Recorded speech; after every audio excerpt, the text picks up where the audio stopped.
Welcome, all you free-range junkers. It's Kari Christensen, your host, your pick and pal, and junkyard Jezebel. We're here to talk about long, delightful walks through the flea market, our best tips for repurposing or growing your vintage collection or business, and how we all respect the rust.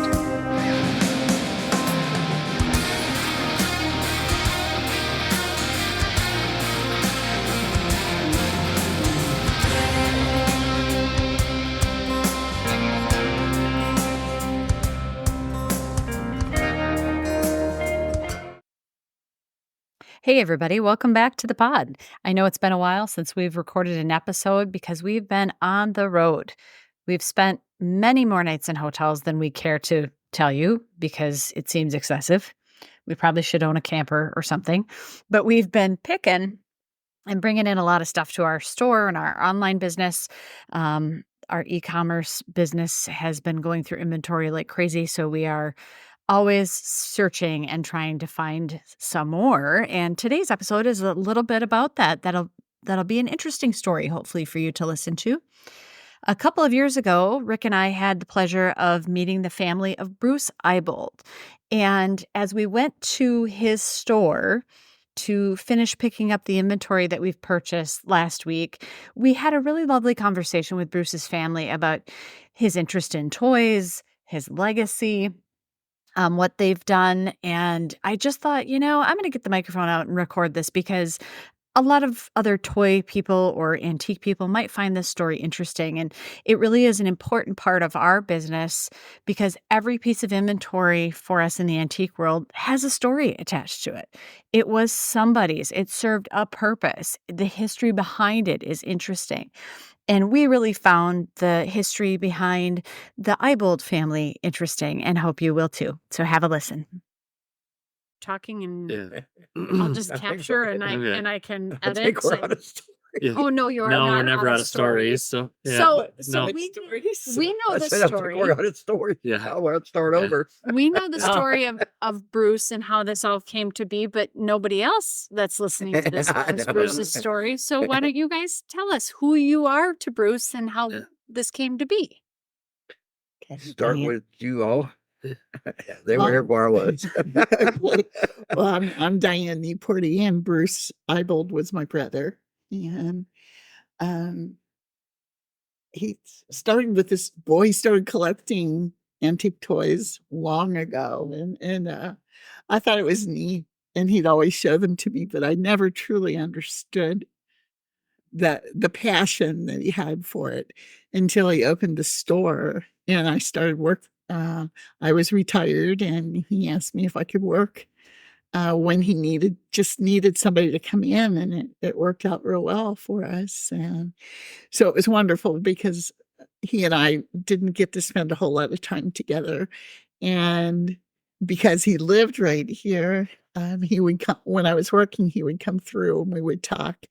And he taught me how to price the toys, and he taught me about different things with the pedal cars and how you could tell if something was redone, and you start to pick up this, his passion. It was just so wonderful to be able to spend that time with him and learn about the toys. And so I'm just going to throw this out there. Are you looking for work currently? How do you feel about Wisconsin? Because everything you just said, we could really use this. Use that. Take the next day. Forward. The commute might get you, but you're a little close. Everyone gets you. Thank you. That's funny. Well, I'm Diane Seifert, and I'm Bruce's. I was his girlfriend for 31 years, and it was a slow relationship, a slow start, but then it just turned into more and more and more. But I would say that Bruce's passion for toys started when he was a real estate agent in the REO market, and things were left behind, broken things were left behind, and after the 30-day or whatever the time period is that the previous owner had to get back in the property, instead of letting it go to the dump, because the clean out people just throw it in the dump, he would take these broken things home and start fixing him. And that's really what started his passion with toys. And as Billy will share a story about his very first toy, which is really a lot of fun. But he just, anytime he had an interest in something or developed a little bit of knowledge, he just went deeper and deeper and deeper into it. And honestly, his collection, this is not a 20-year collection. REO Market was back in 2009. So so not a full 20 years yet. Yeah. But it's pretty amazing, what he collected in that amount of time. And Diane's right. Every night he just I was so excited when he bought this place. It had a big living room, and I'm picturing furniture, Not toys and toys. All that was in there is this recliner. Every Sunday I'd encourage him, let's go shopping and get a couch, and then little table and chairs where you can eat. No, it was his recliner and all his toys. Literally, they were circled around the recliner, and then on the shelf, some shelves back there. But every night, like Diane said, that he enjoyed, that was his relaxation. Sure. Was just working on the toys and getting them to work. And then when I would show up late, it was later in the evening because I had a full-time job. He'd always be showing me his little treasures that he fixed, And all the way up to the very last evening that he was alive, he fixed a little wind-up fire truck. And it was like a little walking monkey. Yeah. And he showed him to me, and I was like, wow. I mean, I was always blown away because it was so intricate and detailed. And I'm like, and I'm a detailed person with like the books and paper and stuff, but he could sit and do that where that would drive me crazy. I'd want to pull my hair out.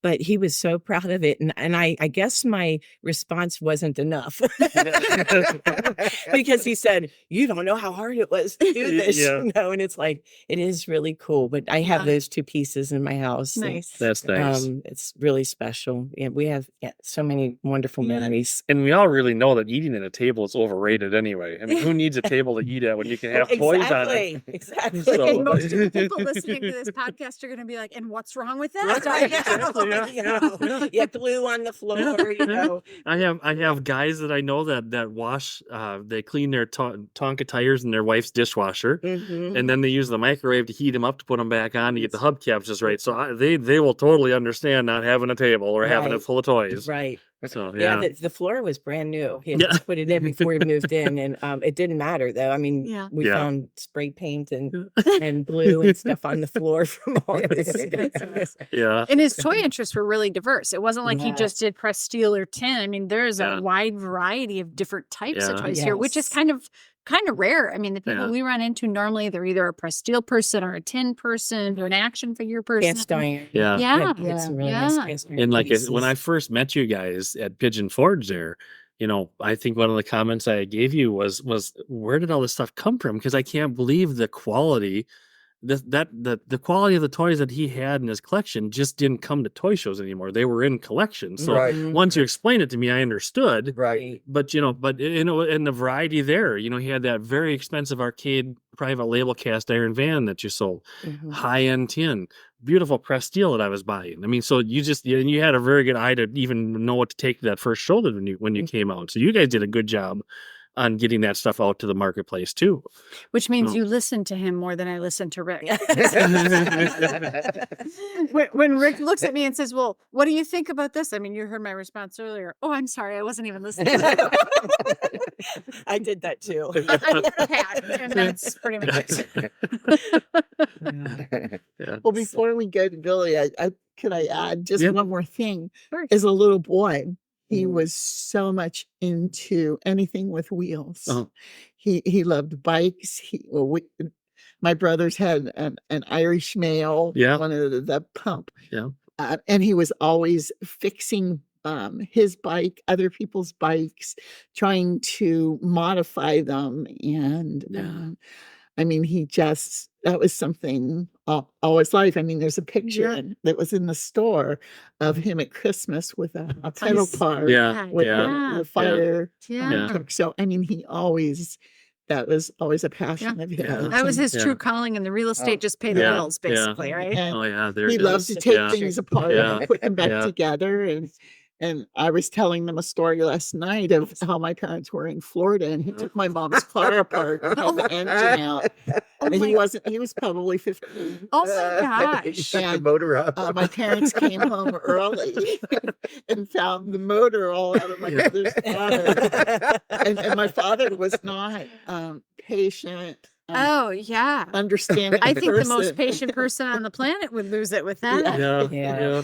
But he was always like that from a little kid on. Yeah. So So see, that makes the things that our girls did not so bad. They never took our car apart. I know. There you go. The kitchen being a mess, True. really not that big of a deal. Yeah. No, they didn't. Yeah, they never disassembled the car. I'll give them that. Right. So yeah. I would like to add one more thing too Yeah. before Billy talks. I just want to let you know that we went to a lot of the shows, like the Chicago Toy Show in Pennsylvania. Was a great Allentown, Pennsylvania. Allentown, yeah. Met some wonderful people. The people, I guess that's 10 Toy Works in Pennsylvania, and people on the East Coast.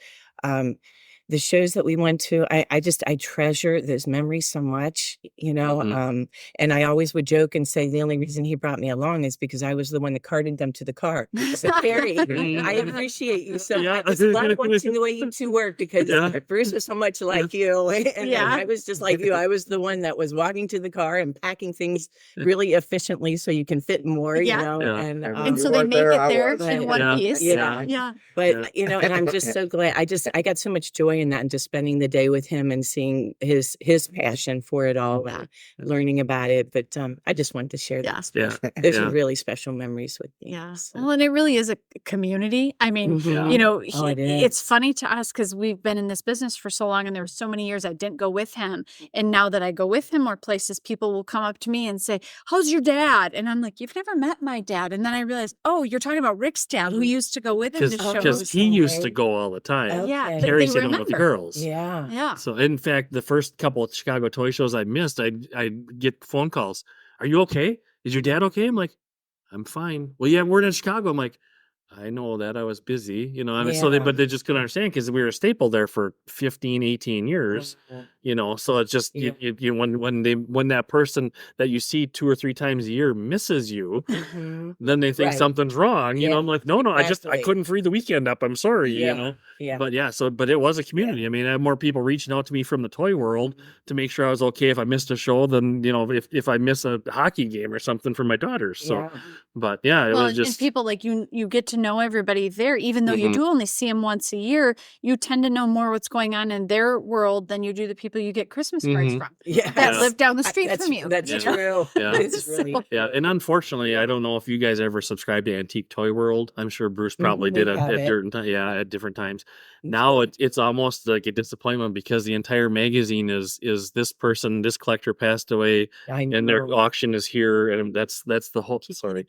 That's the whole magazine. It's unfortunate because it's Yeah. like, oh, I remember know. him from Chicago. I remember him from here, you know. Right. And it is, you know, I stopped going to Chicago a while ago now, and it's like, yeah, I wish I would have kept going if they were still going to, you know, Mhm. see them a couple more times. Right. But I know. so Yeah, the Florida shows were really good. And, Yeah. and then going to Randy's Toys yeah, in yeah, Indianapolis. in Noblesville there, Yeah, yeah, Evansville. yeah, yeah. And hey, if So- that's the only vacation we get, we'll take it. I Right? know, I did, but I usually would try to find one thing that would be like I'm trying to find a concert nearby. or Yeah, something. And yeah. One of the shows in Pennsylvania, we got to see. We were 8 rows back seeing Vince Gill, and that was Oh, really Nice, fun. nice. Yeah. So that was Yeah. special. But yeah, the friends, you know, Yeah. that Yeah. you make and doing that, and like you said, you get to know them more than Yeah. people real close by. Yeah. Yeah. Yeah. Yeah. And a lot of people now, they ask me, they're like, well, you don't do Chicago anymore. I'm like, no. Well, why not? I'm like, because the people that I buy from, I know them good enough now where I just call them up. We stop at their Mhm. house. Mhm. We just go and chat and spend some Right. time, and I get a couple things from there. I don't necessarily have to go to the show anymore to do that. I mean, we've made such good acquaintance at those shows that we just, you know, we kind of hook up anytime. Yeah. We don't need the show anymore, which is nice, Mhm.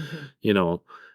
People come into our store all the time and ask me, where do you get all this stuff? And, it's always like, well, the antique fairy doesn't drop it off. I have to we put on a lot of miles in a year. And it's funny because when you start to make that network of friends, almost in every state, along every route, somebody that, if you get a flat tire on a trailer, you're only so far from somebody that can come and get it with their car. Or if you, need to put another stop in, to make a trip efficient, there's somebody else that and so you make a lot of friends that way. That are business acquaintances for us and friends as well. Yes. Yeah.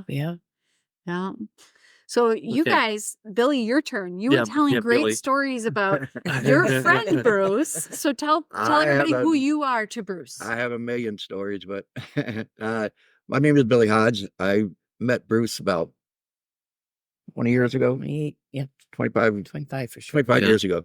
I work downtown and over around Cincinnati, but I work for a company down there, and my supervisor did side work for Bruce because Bruce would buy buildings.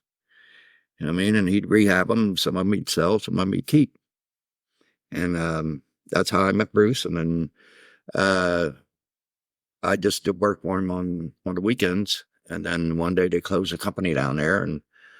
And by then Bruce knew me pretty well. So we were working at a property one time, and he always knew when something was wrong with me. And he said, "Well, what's wrong with you?" I said, "Nothing." He said, "Tell me what's wrong with you." And I was like, "Well, they're closing the company down there." And he said, he didn't say anything for a minute. And he's like, "Well, I'll tell you what, you want to come work for me full time? I'll give you, I think it's $2 an hour." And this is back in 25 years ago. Yeah. But anyway, people listening now are like, $2 right, yeah. $2 on the hour. That's back when money was money. It was worth something. Yeah. But anyway, so for a lot of years we had buildings together. But I wanted to say, and I hope it's okay, I wanted to tell you, since we're into this here, I want to tell you about Bruce's education. Can I mention that? Yeah, please do. Bruce finished the 10th grade. This came from him. He only finished 10th grade. Oh, I didn't know that. You guys hadn't told me that before. Yeah. But he had a lot of interest. He had a lot of interest. Yeah. And I think the first job he ever told me he had was he was like 15, 16 when he worked for a fence company. Okay. And they did a great huge fence up in Miami Town, Ohio. I think they dug like 150 holes with post hole diggers. Yeah. Because the guy wouldn't buy no tools. Sure. The owner wouldn't buy no tools, so he's like, "Here, y'all, dig it by hand." You know what I mean? But anyway, he had that, and then he was actually a pilot, or actually a truck driver. In his early life, he drove a truck over the road, and then he was a pilot. And I'm not sure if he pilot. Yeah, was he private or commercial? Private. Wow. Private. He was private pilot. And then he got into real estate, and he I think didn't he retire from real estate before he started buying toys? Or he was still in real He estate? just retired from real estate like 3 years ago. Oh, okay. My bad. And he did get his GED. Oh, did he? Yeah. I didn't know Nice. that. He never told me that. Nice. He never told me that. But That's amazing. We felt like we knew him from the stories you guys have told us before when we've been here. I didn't know he had that many other interests too, and had gone through that many different. Anything that piqued his interest. Yeah. And a very smart and self-educated. Yes. Yeah. He was So very that's where I was going His with this. retention level was unbelievable. That's where I was going with this. He could talk to was anybody about anything. Yeah. Sure, Doctors. Yep. Yeah. I mean, it's not like he was a dummy. He was very, very smart. Yeah. Very smart. We're not all smart enough to become a pilot. I question that about myself. I'd like to do that someday too, but I think I don't know that I'd be smart enough to figure it out. Yeah. But so we and then I'll tell you a story again. He bought a toy tank about when did he first start collecting toys? It was about like 2009. About 2009. Okay. And he bought a toy tank, and it had a mainspring in it that was messed up. So he gave it to me to take home to fix. Well, I brought it back in the next morning, and when he gave it to me, it was in one piece. when I brought it back, it was in 10 pieces. It was in a box. In 10 pieces. And he said, you could at least put it back together. I thought, well, I figured you was going to tear it apart again. So he did. He took it home and fixed it, brought it in the next day, and it worked. It was, and that's when he started getting into fixing toys. So the moral of the story there is Bruce has more patience than Billy. Yeah. No, I was more, I guess in his life, I was more in the rehabbing side of the business, you know. Yeah. Mhm. Yeah. But, Well, everybody needs a right-hand man. Yeah. Yeah. And, but Too you bad he was have- left-handed. He was ambidextrous. Yeah, he But, was actually ambidextrous. Yeah. He favored his left hand. Huh. But Billy, he prepared for if Bruce was taking things to an auction or whatever, Sure. Billy would do the inventory. He'd write down the inventory and pack it all up for him because Billy also was very efficient with his packing. So, yeah, Billy helped Bruce in any capacity. Yeah. Yeah. And in building the store. Yeah. Yeah. Yeah. building So, store. so for Yeah, those of you who we don't would know, take a we're walk down. sitting in Bruce's store called Hansel and Gretel. So tell us the story of how this came to be, because Rick and I know it, but nobody else does. Okay. Well, he was looking for the right building. He knew he wanted to open up a toy store, Mhm. and he was looking for the right building. And then, I don't know, 6 months later or something, he saw that this was on the market, and it's perfect because it's a storefront, apartment in the back, and in the basement's an office where we handle the real estate business. So, or excuse me, the rental business. And so this was a print shop for 30 plus years. Mm, I mean, it okay. was a long time, and a family run print shop. And the family lived back in that apartment. But yeah, they had to there was like walls here and there that they had Yeah. to take down. And it's just beautiful how Yeah. he set it up like a store. Yeah. He doesn't stop when he wants something. He keeps Yeah. going, and he found all the store fixtures and the cabinets. A woman that was had a wig store. Oh, She was going out of business, and she sold those to him. And I mean, of course, he got everything for really reasonable prices. And sure. just slowly but surely it came together. He wanted this color. Which gives it a nice backdrop, and the toys show up so Yeah. nicely with the bright yellow. Yeah. And And it's in a very busy, very, very busy street. And right, some yeah. nice windows to let in a lot of natural light to showcase the toys. And it is a really good setup. So, And we went to a restaurant, and they had a lot of painting on the wall, and it just really dressed up the restaurant. And so we found out who the artist was, and Bruce called her and hired her to do the oh, Hansel and Gretel design behind the counter. yeah. And which is the same as the sign. The sign Yeah. on the street was a dear friend of ours who lives in Tennessee now. Okay. He Bruce explained what he was looking for, and he came up with a few models and ideas, and that's what we ended up Nice. with was this. Nice. And but then the woman came in and did the inside, and it's just beautiful. The planes, trains, and automobile, Yeah. the wall. Yeah. And the thing that's really special now is right when you walk in, and it says "Remember when." Yeah. Yeah. So that goes even deeper for Yeah. us. Yeah. It's Yeah. really special. So, for those of you who don't know this family and don't know Bruce, we had the pleasure of meeting them at the Pigeon Forge Toy Show 2 years 2 ago. years ago. 2 years ago. Yeah. Mhm. And Bruce had just passed away before that. And they were there in that toy community to start to put his toys in the hands of other people that would love them as much as Bruce did. And so we had a lovely conversation, and we've gotten to know them over the last 2 years. And we were just really impressed by not only what a great toy collector he was. He's got very nice pieces. There's not any junk here at all. And he had a good eye for things. He'd gone to the toy shows, he'd met people, but he also did some remarkable things to leave a legacy behind in how he worked with the community to have a tie to some nonprofit and charity work. And we were really impressed by that, because when we saw them in Pigeon Forge, they were telling us about that effort and how the funds raised were going to the program that he was affiliated with. So would you mind sharing a little bit about that? Because that's really cool too. Yeah, it is. So I guess I'd like to start by saying Bruce was a fixer of bikes, cars, houses, but most importantly, he was a fixer of people. Yeah. And we've got some beautiful stories about these toys, but Yeah. the most special is that he would help anyone, and there was no boundary. If they needed help, he bought cars for people that needed a car to be able to go to their jobs. And Done that a few times. yeah, Wow. yeah. So that's the most beautiful part of Yeah. him, for sure. Yeah. But I'm so worked up in that now. What was the question? About the charity of birthdays with the Oh, the yes. batch. Oh, Tell that's us a about cool that. story. Yeah. Do you want to Yeah. share some of that? No, go ahead. Okay. You were So, there. okay. So, Diane has a cousin, Brian Ibold, and I don't know if you knew. They had never met. They they didn't know each other growing up as children. Okay. And Brian Ibold was a police.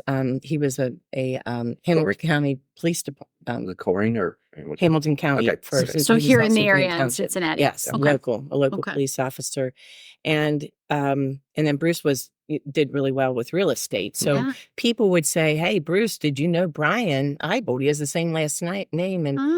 And eventually, I think they figured out that they were cousins through another cousin who did Okay. know them both. Oh, really? Sure. And that other cousin who knew them both got us all together, got everyone together.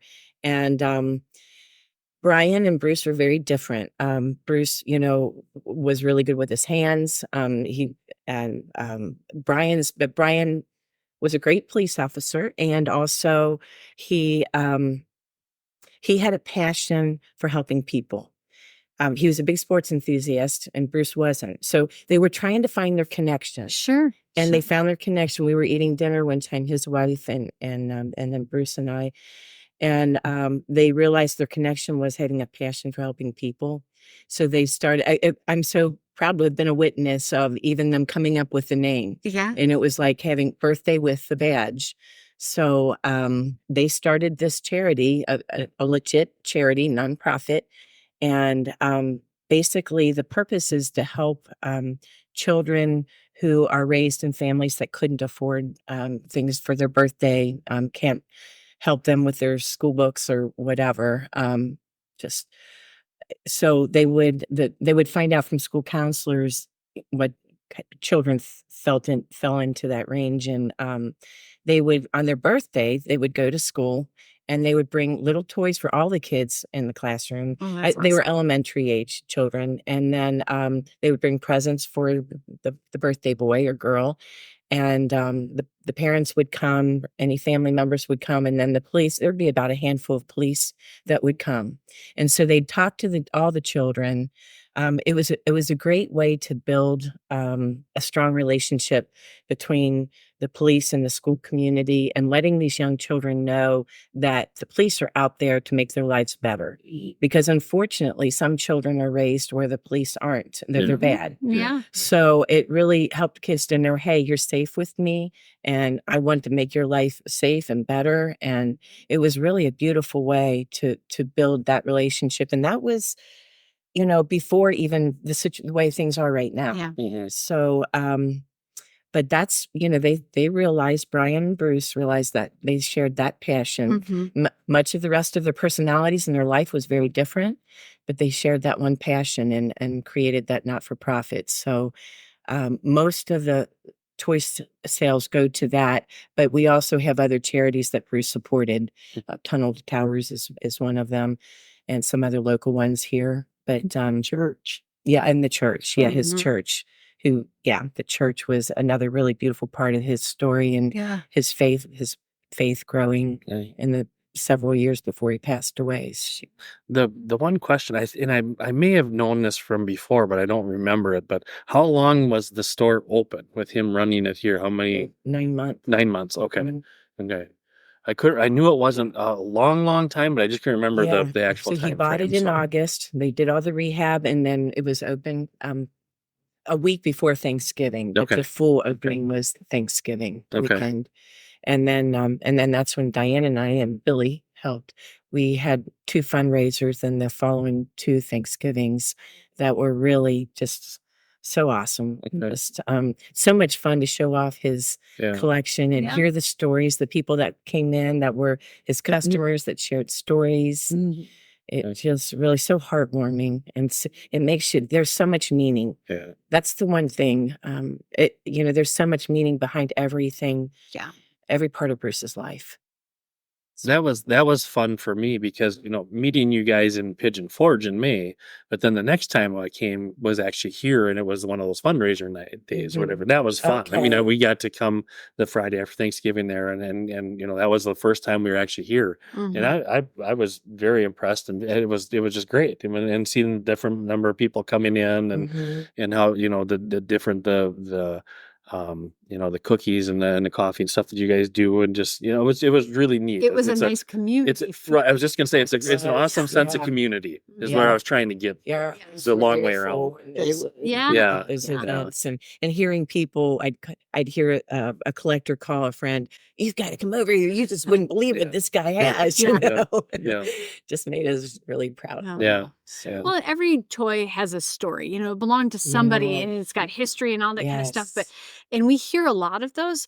I don't know that we've ever heard stories as rich as we have here in terms of the love that you guys have as a family, the love he had for his community, the stories you've told me about the people he rents to, that having been a former landlord, there's so much of that I'm like, holy cow, I wouldn't have done an eighth of what he did for people. Just because I don't have as much patience as Bruce had. He wanted something, he made it happen. Just an amazing guy with an amazing legacy that it's been fun for us to hear and get to know him through your eyes. And I think our listeners to the podcast, all 8 of them, will probably really enjoy it. I have a real funny story that I like to share with everybody because it's funny, but it's true. Diane said that his biggest interest was helping people. And through the years, we butted heads a lot of times because I knew Bruce was very smart. I have a lot of common sense, but he was smart. But I want to tell you a story about when we used to work on the properties too. But aside from, and I tell this to everybody, aside from the pair of pants, aside from the pants that I have bought since he passed, every pair of pants before that had his boot print in them. Because he was always behind me with his foot. He was pushing me. I mean, he wasn't driving me, like a slave driver. He was just trying to take me to a different way of life. You know what I mean, than I was then. And I told him, we kind of had some interest, and one of them was building things. Mine is building. I like to take buildings and watch and make it. I like the difference that I see. I don't know what I'm trying to say. I like to make things better. But he's there was a most of my pants had his boot prints in them. But not like I said, it was because he was trying to make me better myself. And then unfortunate thing is I've known Bruce for a long time. He always took care of me. Never ever told me no if I needed something. He was always there for me. Matter of fact, we just sold a building last year that I live in. I was there for 19 years, somewhere around there. Been there for a long time. But it used to be his original office. And it's a basement. And he had somebody come in and do it professionally, do drywall, new electric, everything. And it's just 2 big long rooms. And with a full bathroom. With a half bath. Full because you have a shower. Well, I'll put that in. So I'm actually from the east side, which is over by Lincoln Airport, which is like 30 minutes away, somewhere around there. And driving from over there to over here every day and then driving back and rush hour traffic. We were talking about it one day, and he just had moved from there down to his new office. because it was bigger. Mhm. And he was like, Billy, why don't you just move over here in this apartment? I was like, I don't have a shower. He said, well, I'll go buy a shower. You can put it in. I said, okay. You guys were a good pair. The Yeah, yin and so the I yang. put a shower in there, and I've been there ever since. Yeah. But I wanted to tell you a story that, I knew rehab worked pretty much, but, it was all plumbing, electric, drywall, drop ceilings, things like that. But there was some things that, and this is actually a funny story to me. There was actually some things that I didn't know about and Bruce didn't know about, but he always wanted to learn. You know what I mean? And this is actually a true story. And so, I mean, one of the first things we ever did, I can't remember what it was, but I knew nothing about it. He knew nothing about it. And he's like, oh, you know how to do this? I was like, no. I said, do you? He's like, no. He said, you want to try it? I said, sure. I said, what if we mess it up? He said, then we'll get somebody here who knows what they're doing. And that was funny. Huh. It's and I'm sure a lot of the guys that listen to this that talk about fixing up toys and stuff, they feel the same way when they start fixing up toys like you Yeah, did when you yeah. took apart that Mark's toy Yeah. and had it in 10 pieces. But now we have YouTube. So a lot of people watch YouTube to figure out how to Yeah, fix toys. yeah. Back then you didn't have that luxury of watching a YouTube video of how to install a shower or how Yeah. to fix a toy. So yeah, but it sounds like Bruce could accomplish anything he darn well wanted to. So he with put his mind to it. the It help didn't usually of happen. the help of his family and his extended family and the community that he made as he went along the way. So that's for sure. And one of the things with helping people, probably when you look in this toy store, he's got these wonderful toys, and then you see some other things and you think, whatever made Bruce buy that? Yeah. Yeah. And people would come in with toys and they would need money for food or Yeah. their Yeah. kids or Yeah. something. And he couldn't turn somebody away Yeah, when he he couldn't. knew they needed something. Sure. He would buy just about anything, not even toys sometimes. Yeah. Right. Yes. So, Every kid that was selling candy bars for school oh, and definitely. knew where to come, huh? They did. And he loved when kids came in here Oh my because goodness. he wanted to really encourage them to appreciate vintage toys. Sure. You know, it's kind of a dying. Yeah, it really is. And so if a child came in here with an interest, he would give them toys. He would Yeah. talk to them about them and encourage them to come back. Yeah. Yeah.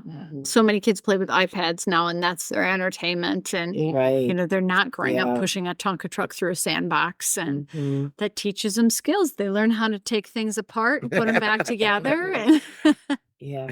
They're not trying to take a tin tank apart and fix it. I mean, I did have a lot of my toys. I took them apart, see how they worked. They maybe not go back together how they were supposed to, or maybe never went back together again, but I learned from it. So, Yeah. but yeah. is there any other stories you guys want to share with the world about Well, Bruce? I would like for you to explain the story about.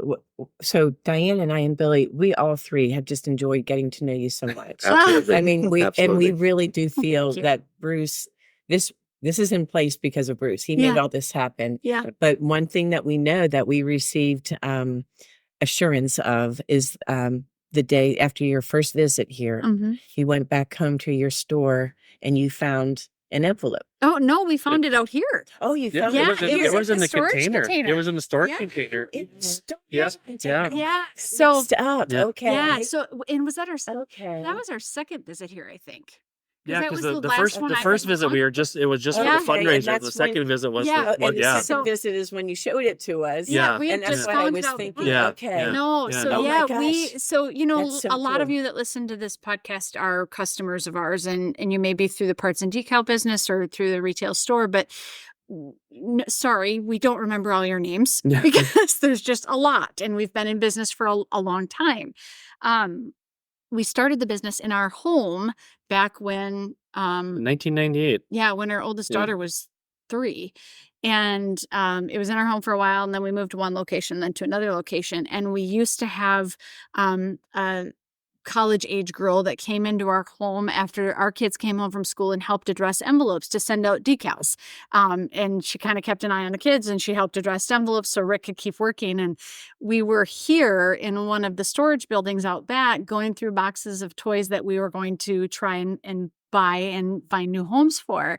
And we found an envelope from our house with Megan's handwriting on it that was addressed to Bruce that he must have ordered decals from us. And that would have been, cripes, 15 or more years ago. Yeah, it had to have been probably right when he was just maybe first starting to buy Yeah, it. it probably would have been right around 2009, 2010, because the business moved out of our house when the girls were 16 and 13. So that timing it'd been early, would but jive. So we just couldn't even believe it, because the odds of us coming to Cincinnati, meeting this family, digging through boxes in their storage building out back, finding something we had mailed to the person over, a decade ago.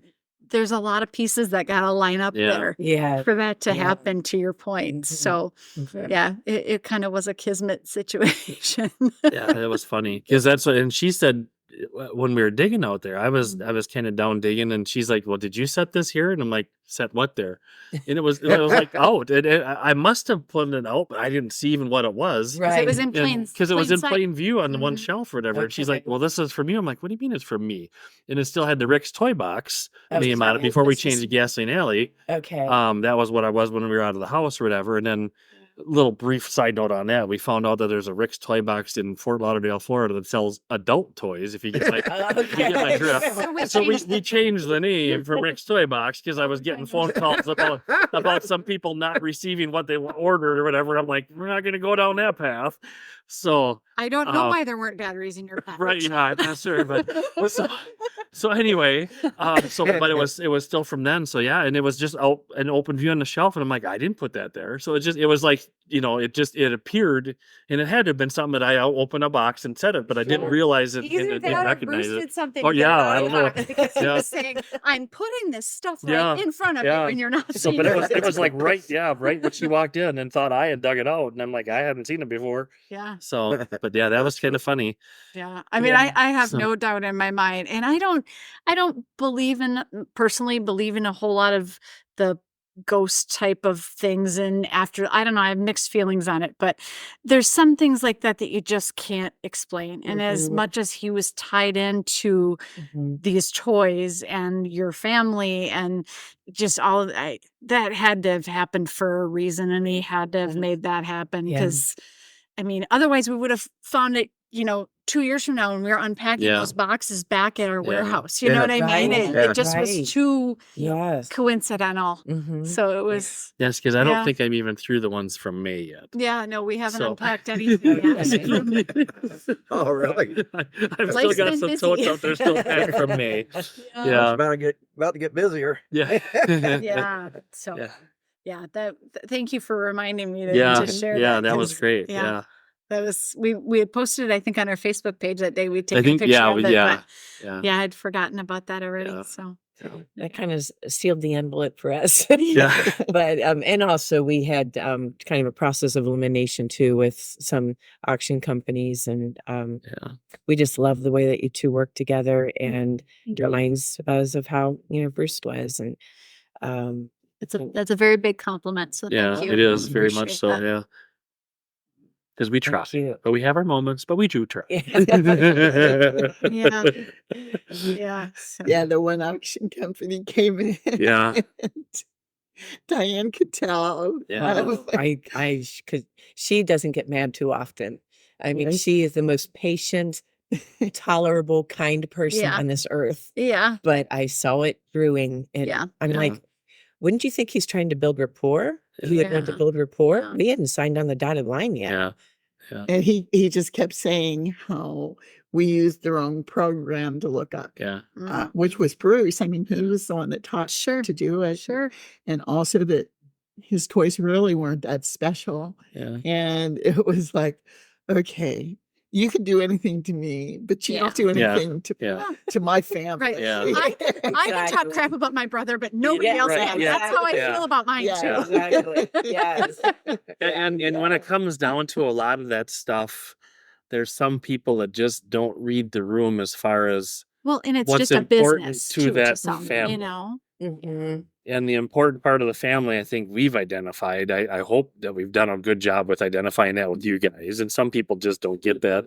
It's just, it's all the business side or whatever. And it's Right. black and white. And it just Right. can't be.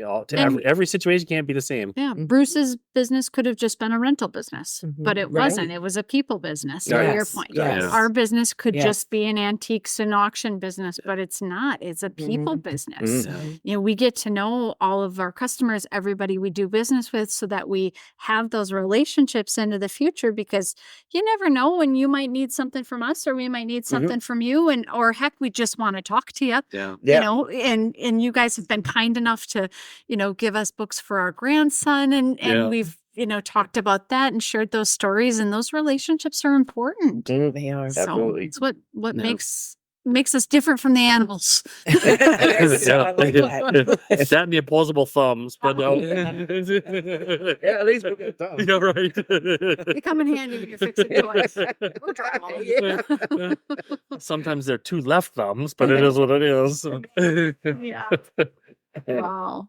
So Bruce has been gone now for 3 years? Two. Two. Okay. Just 2 years. celebrated his second Yeah. anniversary. Yeah, so, and he's very missed, and we will find good homes for his toys, and we'll be sure to continue sharing his story, because people we sell the toys to like to know where they came from and whose hands they were in before that. So we appreciate you letting us do that very much. Yeah. So Anything else you want to share?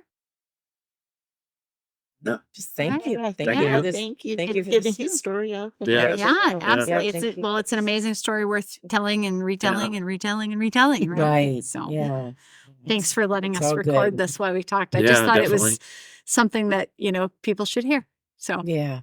Huh. It's great.